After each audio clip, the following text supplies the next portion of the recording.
निताई गौर राधे श्याम जपो हरे कृष्ण हरे राम।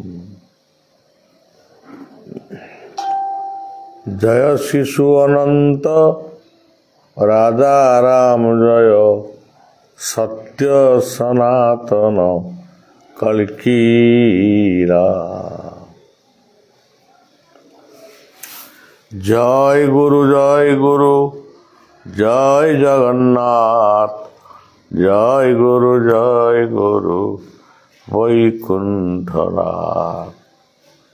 ओम कृष्ण मधुसूदन वासुदेव जनार्दन ओम कृष्ण मधुसूदन वासुदेव जनार्दन। भज सत्यनारायण अभिराम जप हरे कृष्ण हरे राम। पवित्र प्रभातरे सेवक बलिया समस्तंकु समस्तंकर शुभकामना करुछि। मोर इष्टदेव अनंतंक पाद तले गुरुदेवंक पाद तले। अनंतंकर नाम एठी शिशु अनंत रूपरे संबोधन करा जाए, किंतु प्रकृत रे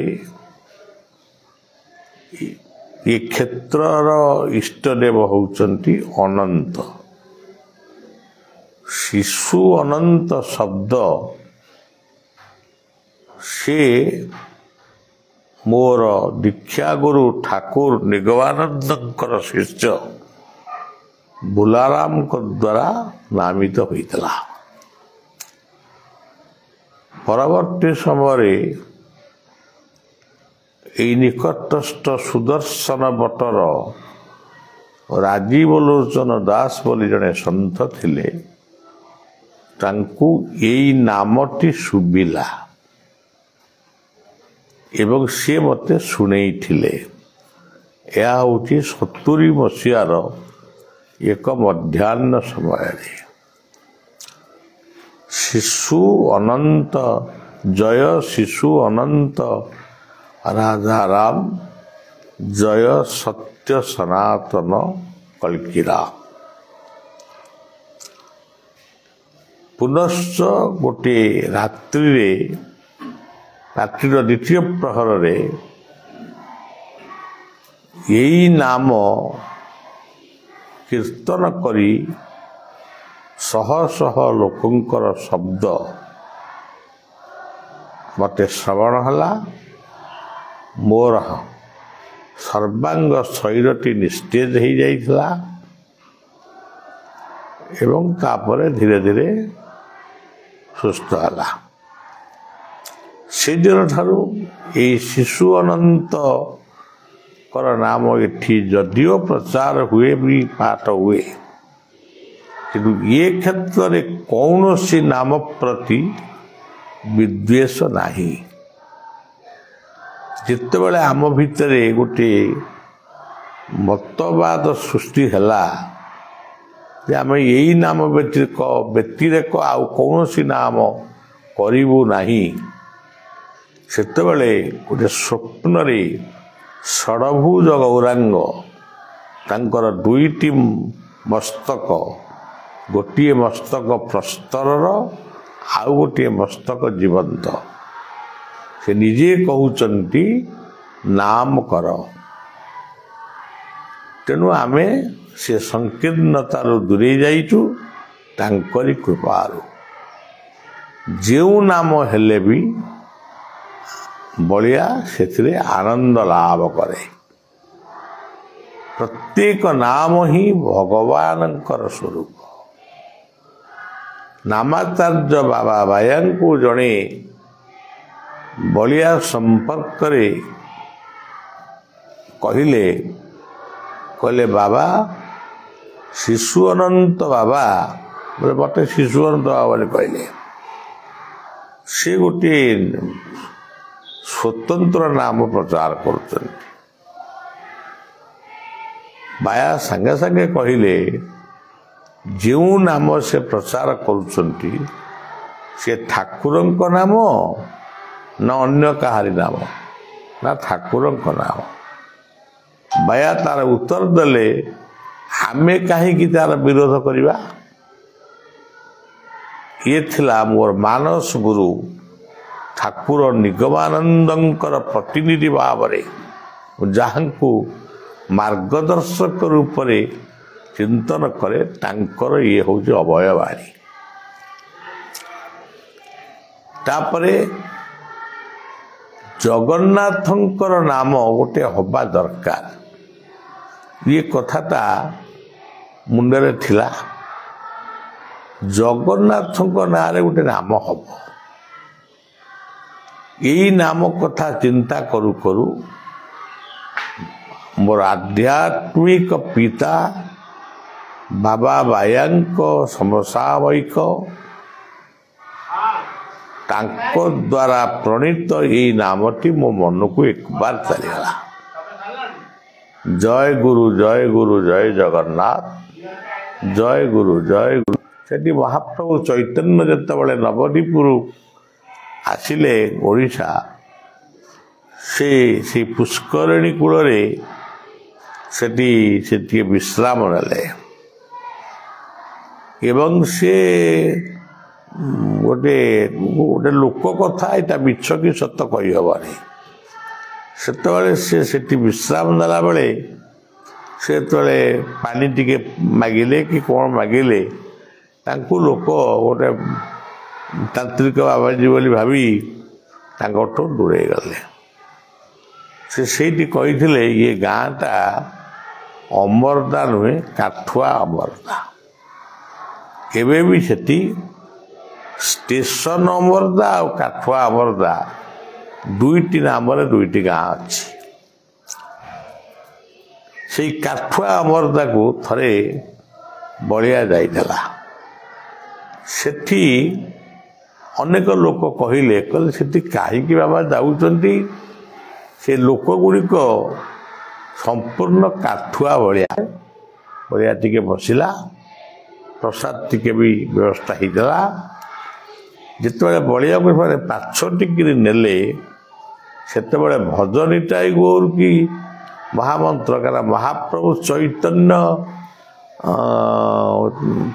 गोटे स्वतंत्र से नामटी गाई मधुसूदन कृष्णेति वासुदेव जनार्दन चत्वारी तब नामानि मो मन भीतर से नामटी सब था किंतु दिने देखिली नयाहाटर प्राची मधुसूदन आश्रम यही नामटी होउचंती ताकोटे से करिचंती यही नामरू से नामटी को नहीं ओम कृष्ण मधुसूदन वासुदेव जनार्दन से दिन ठार यही नामटी आउ गोटे कथा होची जे ओडिशार घरे घरे सत्यनारायण पूजा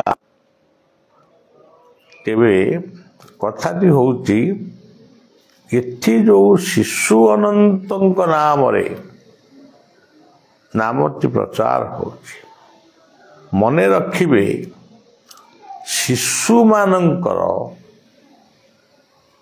गर्भरे थिला बड़ ठारू अंतत 5 वर्ष कि 7 वर्ष जन्म परे 5-7 वर्ष हवा पर्यंत एपरिक 12 वर्ष हवा पर्यंत जदि शिशु मानकु कौनसी रोग बा कौनसी किछि आपद विपद पड़े यही नाम को स्मरण करी अनंत नाम रे प्रदीपटीए प्रज्वलन करी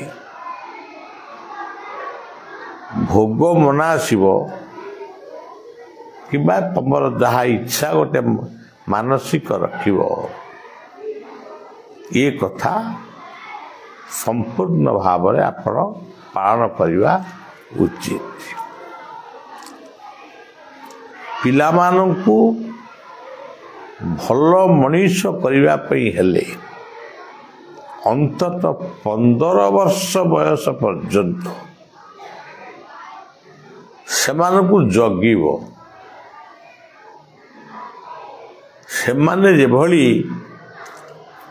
ଭୁଲ ବାଟକୁ ନ ଯାଆନ୍ତି ସେଥିପାଇଁ ସବୁବେଳେ ସଚେତନ ରହିବା ଉଚିତ। 15 ବର୍ଷ ପରେ ପିଲା ବିକ୍ଷିପ୍ତ ହେବା ପାଇଁ ଚେଷ୍ଟା କରିବ।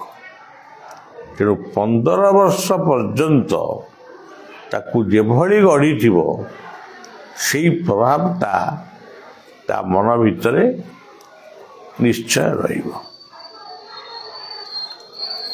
ଇଏ ହେଉଛି ପିଲାମାନଙ୍କ ପାଇଁ। ସବୁବେଳେ ପିଲାମାନଙ୍କୁ ଯେତେ କାମ ଥାଉ ଅପରାହ୍ନରେ ଖେଳିବାକୁ ଛାଡ଼ିବ।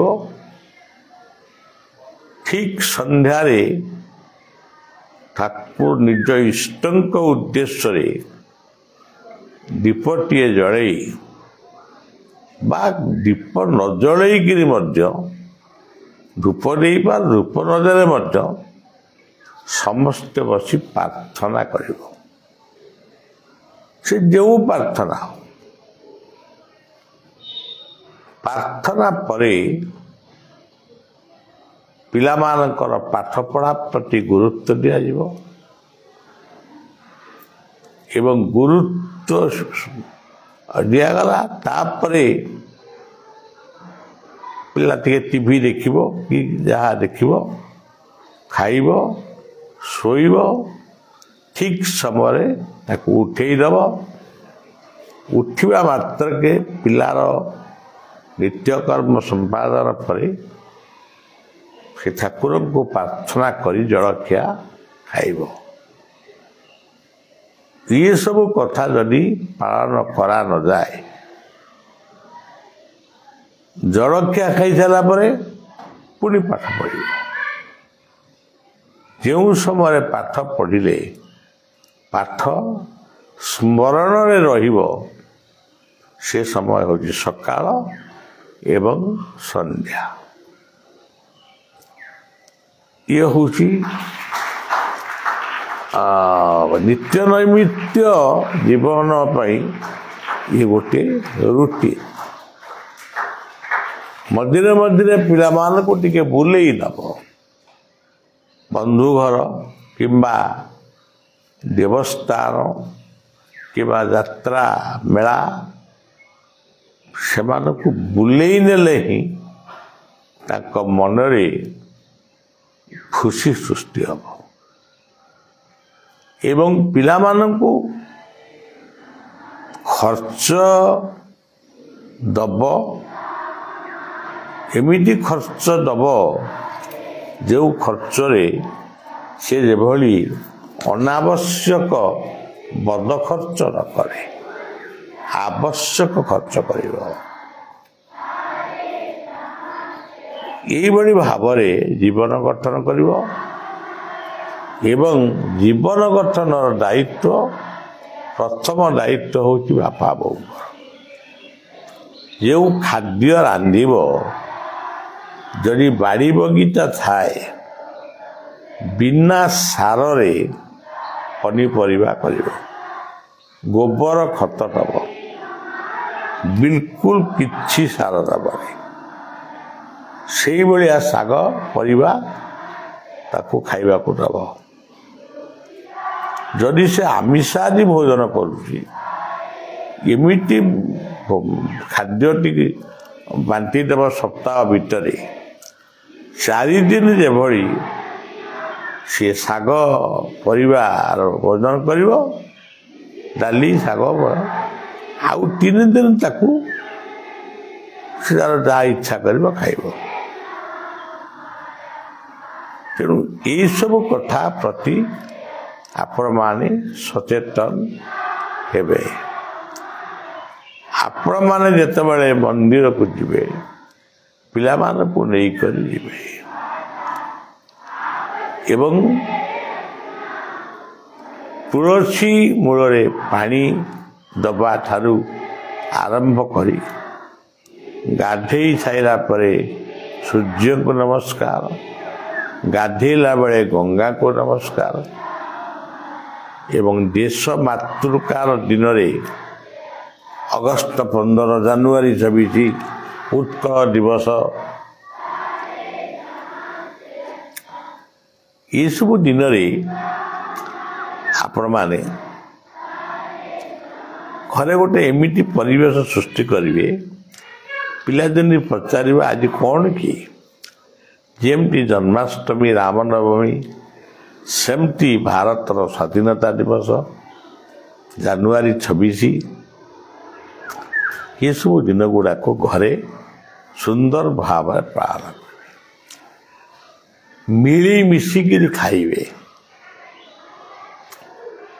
ଦିନ ଭିତରେ ଗୋଟିଏ ଟାଇମ୍ ହଉ, ରାତି ହଉ ବା ଦିନ ହଉ, ଯଦି ସେମିତି ସୁବିଧା ନ ଜୁଟେ ତାହେଲେ ଗୋଟାଏ ସପ୍ତାହରେ ଗୋଟାଏ ଦିନ ଆନନ୍ଦ ବଜାର ନିଜ ଘରେ ସୃଷ୍ଟି କରିବେ।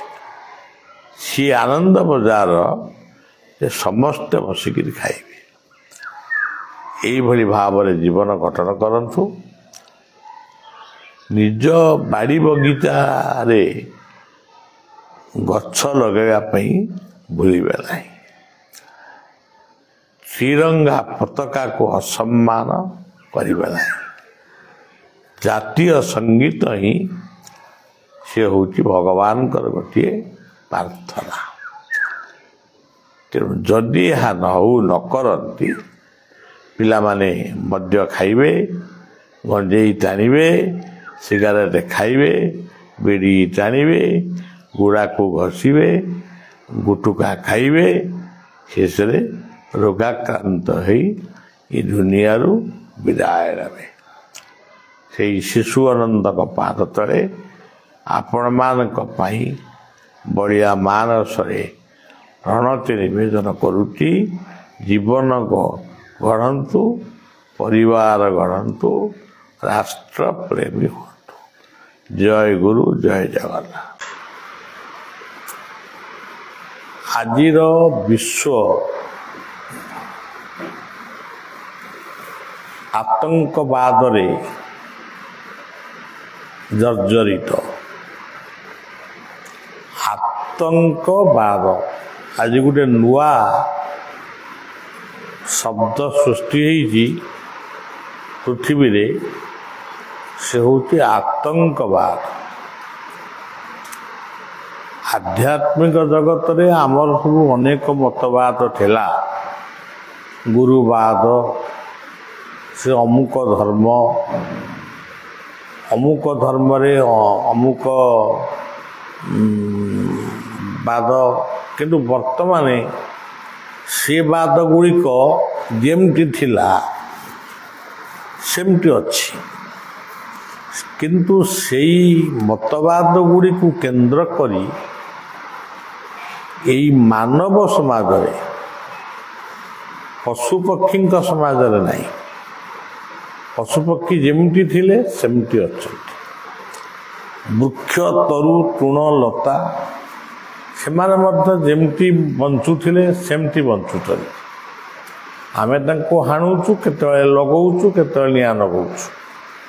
କିନ୍ତୁ ଯାବତୀୟ ଆତଙ୍କ ସୃଷ୍ଟି ହେଉଛି ଏଇ ମଣିଷ ଭିତରେ। ତାର ଉଦ୍ଦେଶ୍ୟଟି କ'ଣ?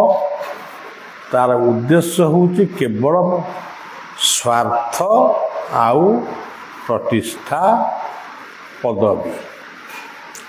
ସ୍ୱାର୍ଥ, ପ୍ରତିଷ୍ଠା, ପଦବୀ। ଆମେ ଗୋଟେ ଉଚ୍ଚସ୍ତରୀୟ ନେତା ବୋଲି ଆମକୁ ଲୋକ ଜାଣିବେ, ଆମକୁ ଲୋକ ଦେଖି ସମ୍ମାନ ଦେବେ। ଏଇ ହେଉଛି ଏମାନଙ୍କର ସ୍ୱାର୍ଥ। ମୋ ପରେ ମୋ ପୁଅ, ଝିଅ, ପରିବାର ସମସ୍ତେ ଉପକୃତ ହେବେ।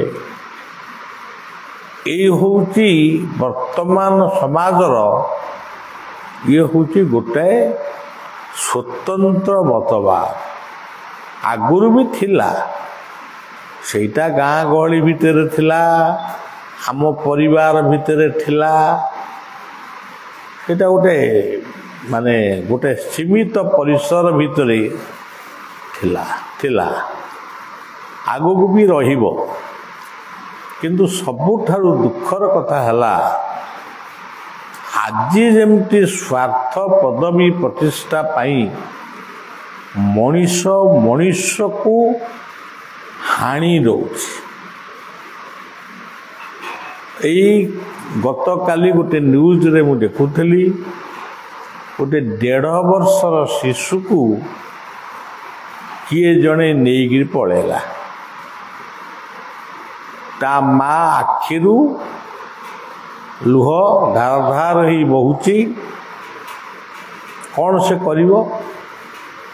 ପୋଲିସ ଖୋଜୁଛି, କିନ୍ତୁ ସେ କୁଆଡ଼େ ତାକୁ ନେଇକି ପଳେଇଲା। କ'ଣ ସେ 1.5 ବର୍ଷର ଶିଶୁ ତମର କ'ଣ ଦୋଷ କରିଥିଲା? ଏଇ ପାରାଦୀପରେ ସେଇ 2 ବର୍ଷ 1.5 ବର୍ଷର ଶିଶୁଟିଏ ଖେଳୁଥିଲା, ବାପା ମାଙ୍କ ପାଖରେ ଥିଲା। ମାତ୍ର 2-3 ମିନିଟ୍ କି 5 ମିନିଟ୍ ଟିକେ ପିଲାଟା ଖେଳୁଛି, କି କୋଉଠି ଅନ୍ୟମନସ୍କ ହେଇଗଲା। ଆଜିକି ବୋଧେ ହେଇଗଲା 8-10 ବର୍ଷ ହେଲା, ସେ ପିଲାର ପତ୍ତା ମିଳିଲା। ସେ ମୋ ପାଖକୁ ଆସିଥିଲା, ମୋତେ ବି ଜଣେଇଲା। ମୁଁ ଆଉ ସତ କଥା ବି କହିଲି, କାରଣ ବାପ ମା ଯେଉଁ ଆଶା ନେଇ ବଞ୍ଚିଛନ୍ତି, ଆମେ କାହିଁ ତାଙ୍କୁ ଗୋଟେ ନୈରାଶ୍ୟର ବାଣୀ ଶୁଣେଇବା। ସେ ପାରାଦୀପରେ ଗୋଟେ ସାଇନ୍ ବୋର୍ଡ଼ରେ ଲେଖିଲା ଯେ ମୋ ପୁଅର ସନ୍ଧାନ ଯିଏ ଦେବ, ମୁଁ ତାକୁ 1,00,000 ଟଙ୍କା ପୁରସ୍କାର ଦେବି। ସେ 1,00,000 ଟଙ୍କା, ପୁଅ ଥିଲେ ତ 1,00,000 ଟଙ୍କା ସେ ଦେବ। ତେଣୁ ଆତଙ୍କବାଦଟା ଇଏ ହେଉଛି ଗୋଟେ ସ୍ୱତନ୍ତ୍ର ଆତଙ୍କବାଦ। ଆଉ ଗୋଟେ ଆତଙ୍କବାଦ ହେଉଛି ଆମ ପ୍ରତ୍ୟେକଙ୍କ ଜୀବନରେ ଗୋଟେ ଆତଙ୍କବାଦ ଅଛି। ସେ ଆତଙ୍କବାଦ ହେଉଛି ଈର୍ଷା। କିଏ ଭଲ ପିନ୍ଧିଲା, ଭଲ ଗାଡ଼ି ଚଢ଼ିଲା, କିଏ ଭଲ ଘର ଖଣ୍ଡେ କଲା, ଭଲରେ ରହିଲା, ତାକୁ ସହି ପାରୁନାହାନ୍ତି। ସେଇ ଛୋଟ କଥାଟାକୁ ଚିନ୍ତା କରି କରି ଆଙ୍କର ବି ବ୍ଲଡ଼ ପ୍ରେସର, ଡାଇବେଟିସ୍ ହେଇଯାଉଛି। ତାର କାରଣ ହେଉଛି ସିଏ କାହିଁକି ଭଲରେ ରହିଲା, ମୁଁ କାହିଁକି ଖରାପରେ ରହିଲି। ଇଏ ହେଉଛି ଦ୍ୱିତୀୟ ଆତଙ୍କବାଦ। ଆପଣ ଦେଖିବେ, ଇଏ 2ଟି ଆତଙ୍କବାଦ ପରେ ଆପଣମାନେ ବ୍ୟବସାୟ କ୍ଷେତ୍ରକୁ ଯାଆନ୍ତୁ। ଚାଉଳଟିଏ ଆଣିବେ କି ଡାଲି ଟିକେ ଆଣିବେ କି ପନିପରିବା ଟିକେ ଆଣିବେ, ତା ଦେହରେ 50% ବାହାରିବେ ଅପମିଶ୍ରଣକାରୀ। ଯେଉଁ ଖାଦ୍ୟ ଖାଇଲେ ଆମକୁ ରୋଗ ହେବ ଏବଂ ଆମକୁ ବିଭିନ୍ନ ପ୍ରକାରର ଆମର ଶାରୀରିକ ଅସୁସ୍ଥତା ହେବ, ଆମେ ପଛେ ମରିବୁ, ସିଏ କିନ୍ତୁ ବଡ଼ ଲୋକ ହେବେ। ଇଏ ହେଉଛନ୍ତି ମାରାତ୍ମକ ଆତଙ୍କବାଦ। ସେଇଭଳି ଭାବରେ ଆଜିର ଏଇ ଆତଙ୍କବାଦ ଭିତରେ ସବୁ କଥା ଲୁଚି ରହିଛି। ଇଏ ଗଲା, ଆପଣ ଦେଖିବେ ଇଏ ପାରିବାରିକ ଇଏ ବ୍ୟବସାୟ କ୍ଷେତ୍ରରେ ଇଏ ଆତଙ୍କବାଦ। ବର୍ତ୍ତମାନ ଆପଣ ବଜାରକୁ ଯିବେ, ମାଛ କିଣିବେ। ଯଦି ମାଛ କିଣିବେ, ସେ ମାଛଟାକୁ ସଜ କରି ରଖିବା ପାଇଁ मनीष मरीगला मुर्दार देहरे जो तेल घसा हुए से तेल माछ देहरे घसा हो लोक देखिए ये गोटे सद्य माछ ही वर्तमान बोधे धराई तेणु एमानक पई किछि दंड कौन अच्छी से दंड जमा यथेष्ट नहीं। गीता से सबुबले कहले दंडो दमयतामस्मि बिना दंडरे केही शासन हेना। आम स्कूल मानकर लेखा हला दंड विमुक्त अंचल पिला जेतिकी चगला चगली थिले आउरी हो गले समाज वर्षर उशृंखल हो गला।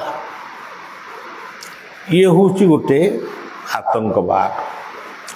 राजनीति क्षेत्र में आप देखिए आतंकवाद समस्ते मंत्री हेबे ता भितरु किछि मंत्री भावुथिबे आमे मुख्यमंत्री हबु आमे प्रधानमंत्री हबु आमे राष्ट्रमंत्री हबु कि वैदेशिक मंत्री हबु केही सेवक हवा पई तांकर इच्छा माने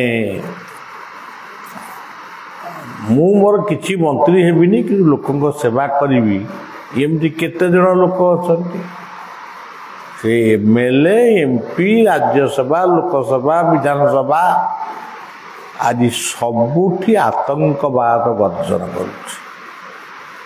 दरकार पड़े जड़े जन को मारी दौर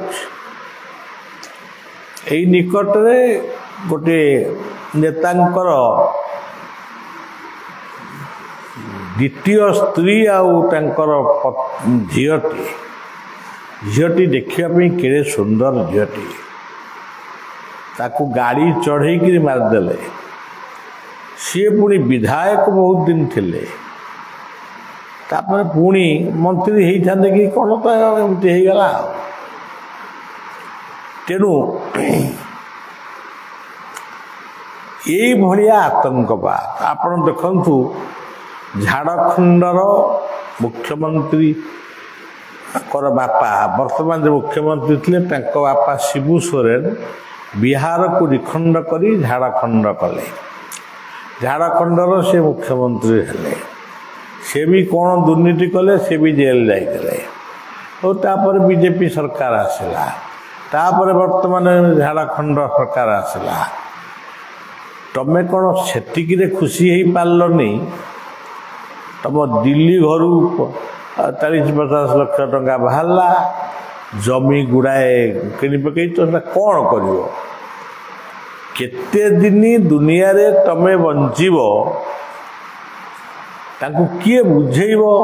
आम ओडिया कवि माने लिखिले गलेणी तो संग तू जेतेक जन गंठी रे बांधी नेले किए केते धन समस्ते जानुचंदी आमे किछि नबुनी तो एते संपत्ति एते टंका बंगलार जड़े मंत्री तांको घरू खाली टंका पुला पुला बाहरला तुमको तो कौन डिपार्टमेंट धरब नहीं जदि न धरब तुम साधु हुआ तुम एत टंका कौन दरकार खाओ बंच भल खटरे शुओ भल पोशाक पिंध भल गाड़ीटीए चढ़ ताकू किए मना कर ये खाली शासकों कथा नुहे जो मानक आम कहूँ प्रशासक जड़े इंजीनियर हूँ कि जड़े आउ किए हूँ कंट्राक्टर हूँ समस्त भितर अपमिश्रण ये माने ये सब आतंकवाद गोटे पीसी बोली गोटे शब्द बाहरी पीसी मान गोटे कौन भाग परसेंटेज से पीसी वर्तमान समग्र देश को सबु विभाग को आतंकवाद रे परिणत कर प्रशासक शासक ଏମିତିକି ନ୍ୟାୟାଳୟ ଯେଉଁଟା ଆମେ କହୁଥିଲେ ନ୍ୟାୟାଳୟ ସେଠି ମଧ୍ୟ ଇଏ ଆତଙ୍କବାଦ ପ୍ରବେଶ କଲାଣି।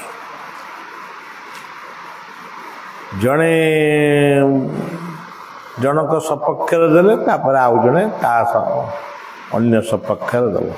ଏଇଭଳି ଭାବରେ ଇଏ ହେଲା ଆତଙ୍କବାଦ। ଧର୍ମ ରାଜ୍ୟରେ ଆପଣ ଦେଖନ୍ତୁ ସେଠି ପୁଣି ବେଶୀ ଆତଙ୍କବାଦ ଗର୍ଜନ କରୁଛି। ଜଣେ ଗୁରୁ ବା ଆଧ୍ୟାତ୍ମିକ ଶିକ୍ଷକ ତାକୁ ଅନ୍ୟମାନେ ଗ୍ରହଣ କରୁଛନ୍ତି। ତାଙ୍କ ଫଟୋଟିଏ ବି ଘରେ ରଖୁନାହାନ୍ତି, ତାଙ୍କ ବହିଟିଏ ବି ପଢ଼ୁନାହାନ୍ତି।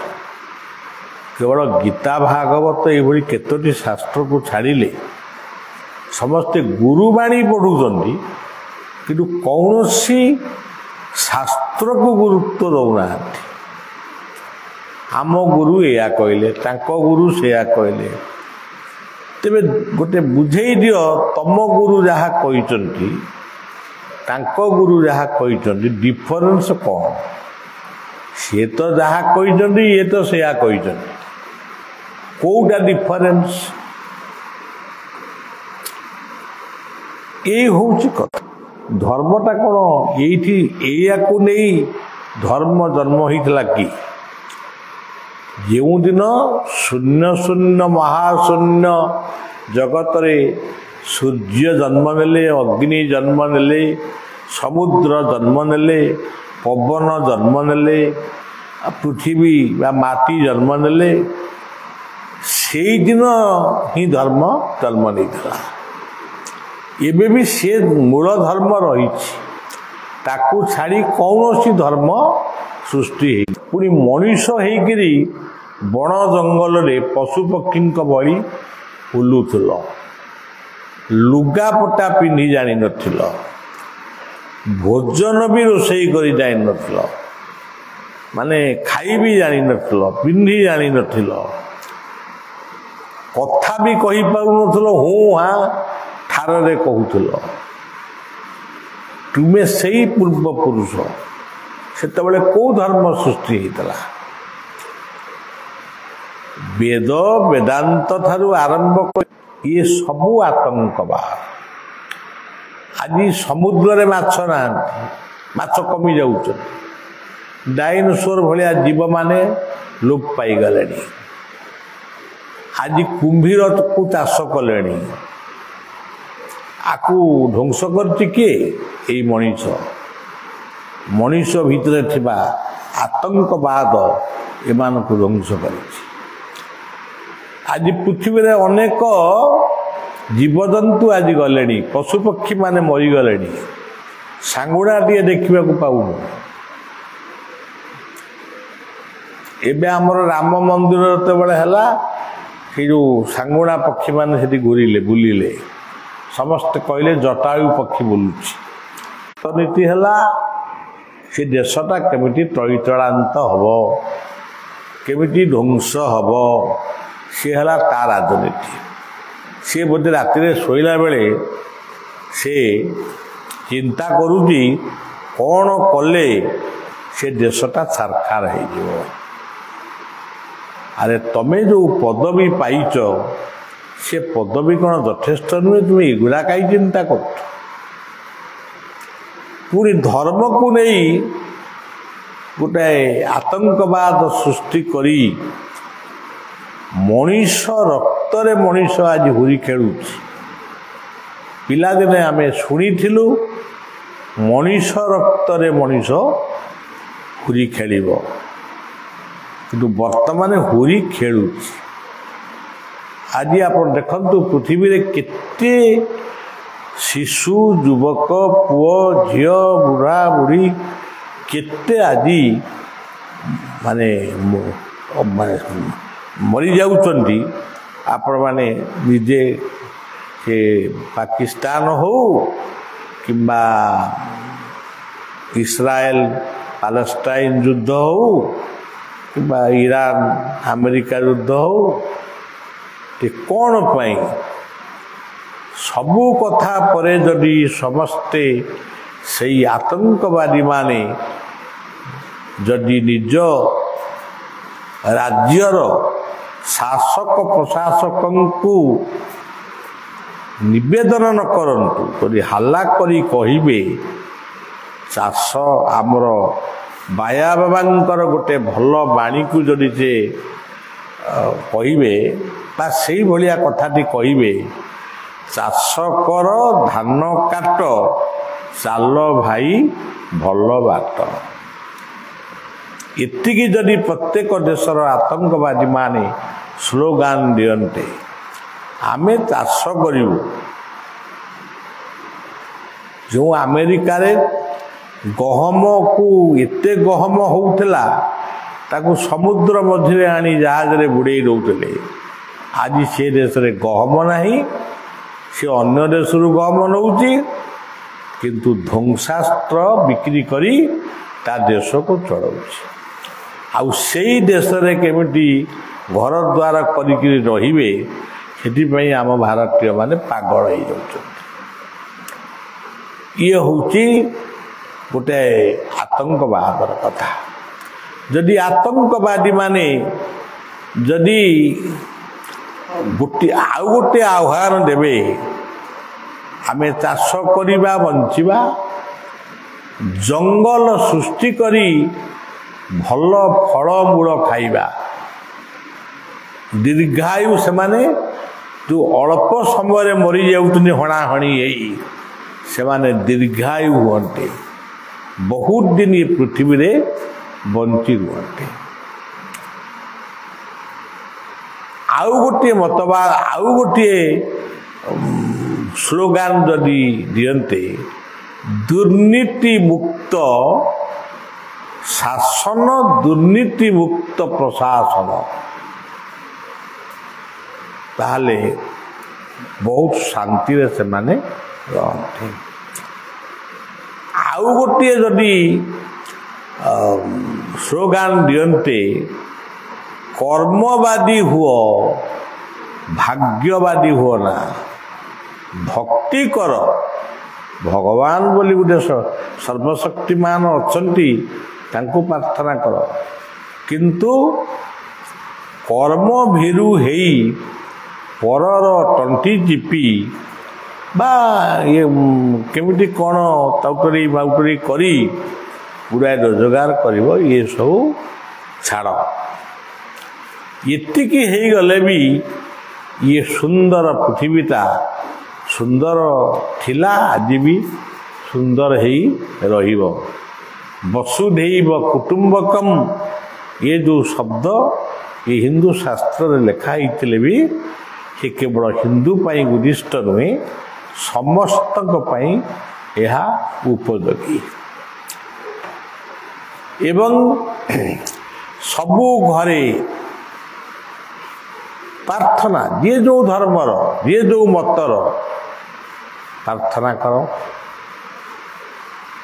समस्ते समस्त को सम्मान दियो प्रार्थना बहुत घरे हो किंतु समन्वय कई नुहंती मु मो गुरु मतीटा कहारी गोटे फुलटा भी दौनी सी गुरुटी जदि गोटे प्रसेसन होकर जाऊे किए जाऊँ से अमुक से अनेबेनि कारण गुरुंकर बाणी पचिज यही अलक्षणा धर्म छड़ा अलक्षणा मतवाद को नहीं ये संसार चलो तो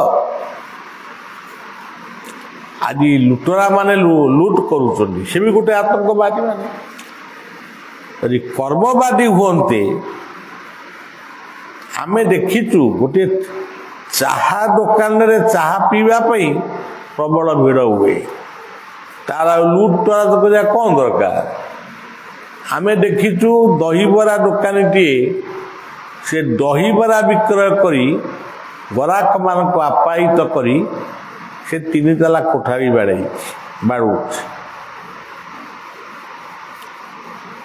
यही भाव मनीष जदि कर्म को जानता कर्मवादी हुआ ताले बहुत कथा हुआ। परिवार रे जदि मिलीमिशी चलते ताहले गोटे परिवार भी सुनार परिवार हो जाता। भाई भौणी भाई भाई रे बाप पुअरे केही मिलीमिशी चलिया प्रस्तुत नुहति। गोटे इंच जमी पई मध्य 1 कोटी टंका से माने खर्च कर दे पारिबे, किंतु गोटे इंच जमी भी छाड़बे। अनेक दिन तले जड़े नक्सल मत पचारि, नक्सल बहुत दिन कथा मु कहूँ, गोटे 30-35 वर्ष तलर कथा। से नक्सल बोली परिचय दे नथिले, मु परे जानिली जड़े नक्सल बाली मेला किंबा काली मेला रे से मते पचारिथिले जदि आपण जोटी शिशु अनंतर गादी की पूजा करुचंती, जदि सेठी जदि गोटे सुना खणी कि पेट्रोल खणी बाहर आपण कौन करेंगे? मु संगे संगे सीधा सीधा उत्तर देती, मु जो हुंका को पूजा करूँ, मु तो हुंका को पूजा करूनी, गोटे हुंका माध्यम पूजा करूँ। मुझे माटी आंजुलाए से संग्रह करी, कीर्तन करी अन्यत्र पलैबी, जोटी देशर बृहत्तर स्वार्थ नष्ट हम ना। मु जोटी रही से अनंत को पूजा करी, अनंत कौन खाली हुंकारे अच्छा से एते खुशी हो जाइए एवं मते कही आपन तो नक्सल चिंताधारा को कहते। आज से नक्सल माने अच्छी किंतु से मनोभाव अच्छी कि ना मु देखा ही ना कि मुझे किंतु समस्ते जदि आमे मिलीमिशी राज्य गढ़ा, सुनार भारत बोले कहीं रहिबो, सुनार पाकिस्तान कहीं हबनी, सुनार बांग्लादेश कहीं हबनी, सुनार चीन कहीं हबनी, सुनार जापान कहीं हबनी, सुना कहीं समस्ते नहे। जदि आमे सुना नहई केवल एक काम गोटे शत्रु धर्षण बलात्कार काम, अहंकार व क्रोध, पर धन पर नारी रे लोभ एवं अଯଥା काठी भलिया जली जीवु ना लाभ किछि नाही। आमर यही अरिलो पल्लीर गोटे गहिर भितरे अंधारिया जगार आमे कुकुर भलिया भुकुचु। आमे जो कुकुर से कुकुर हूँ निमकाहाराम कुकुर नुहे। ये विश्वर देशर अर्थ आमे खाऊचु, ये विश्व देश राज्यर आमे चाकर, तेणु आमे कुकुर भलिया भुकुचु।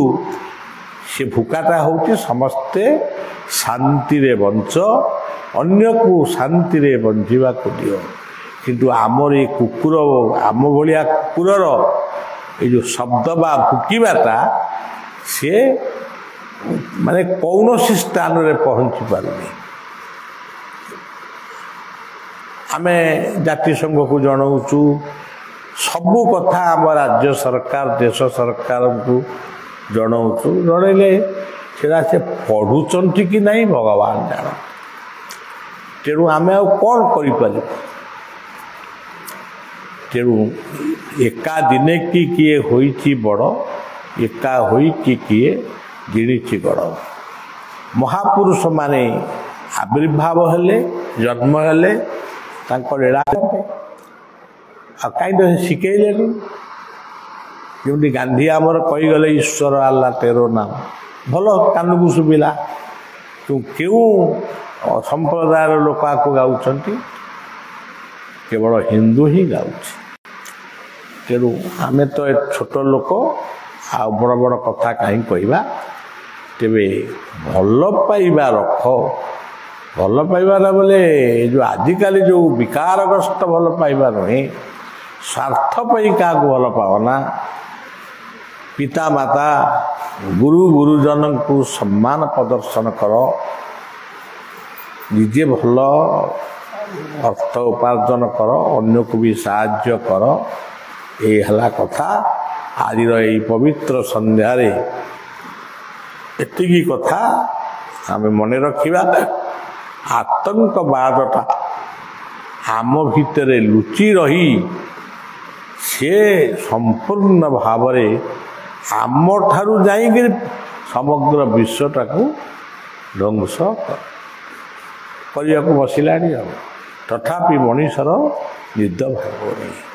ଶେଷରେ ପୁଣି ଥରେ ଆମେ ସେଇ ପ୍ରଭୁ ଅନନ୍ତ ଇଷ୍ଟ